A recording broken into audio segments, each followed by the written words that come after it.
ঘুরতে ঘুরতে আমরা চলে যাচ্ছি ফাইন একটা গাছের নিচে।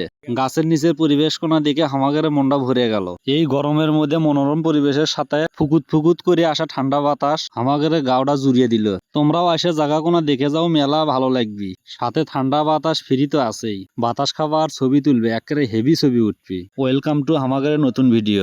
আজ আমাদের কোনো কাম নাই, তাই ছোট দা করছে চলো কোনো থেকে ঘুরিয়ে আসি। ভাঙ্গা হুন্ড কোনা সাথে নিয়ে সামনের দিকে আগতে থাকবো। আর ছোট দা কোন দিক যাবো? ছোট দা করছে তোমার চোখ দোকান যেদিকে যায় সেদিকে যাইতে থাকো। আমিও ওর কথা শুনে গাড়ির মানুষ টান বক বক করতে করতে আমরা চলে যাচ্ছি কোচার শহর। এই জায়গার যে ভাঙ্গা রাস্তা, মনে হচ্ছে আমার গাড়ির পার্টস খুলে এক এক দিকে যাচ্ছে। মিচ্ছিয়ে না আগতেই দেখি ফকফকা একটা রাস্তা কোনা দেখে মনটা টানা শান্তি পাওয়া গেল। এটা এসে বাই হলো দুগন রাস্তার মোড়। কোন দিক যাবো? ওই করছে ডান দিকে রাস্তার কলজে বরাবর ঢুকে দাও। রাস্তার পল দেখে তো আমার পিত্তি শরীর গেল জ্বলিয়ে। টুক করে নজর গেল কাটল গাছের দিকে। মনে হলো তামান দেশের কাটল এটি ধরছে।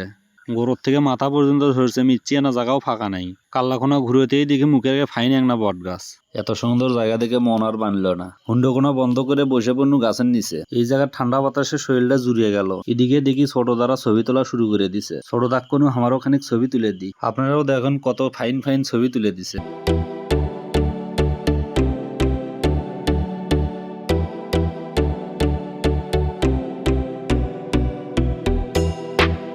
ছবি তুলতে তুলতে ছোটদা দেখি কি জানি চাবান শুরু করে দিছে। চাবি বাদ দিয়ে আমরা আগুন শুরু করলু সামনের দিকে। সামনের রাস্তা কোনাও দেখি হেভি সুন্দর। এত ফাইন রাস্তা হুন্ড জোরে না চালালে মনে শান্তিই পাওয়া যায় না। বাম পাশের পাতারখানে একবারে সবুজে ভরা। সামনের টমটম গাড়ি কোনা পার হতে হতেই দেখি আমরা শালমারা স্টেশনে এসে পৌঁছে গেছি। পেছন ঘুরতেই দেখি ফাইন একটা কৃষ্ণচূড়ের গাছ খাড়া হয়ে আছে। গাছের নিচে গাড়ি কোনা থুইতেই দেখি পেছনের ট্রেনের শব্দ। ট্রেন মনে হচ্ছে একবারে উড়িয়ে যাচ্ছে। বাতাসে যে ধুলো উড়িচ্ছে, আমার শরীর একবারে আন্ধার হয়ে গেল।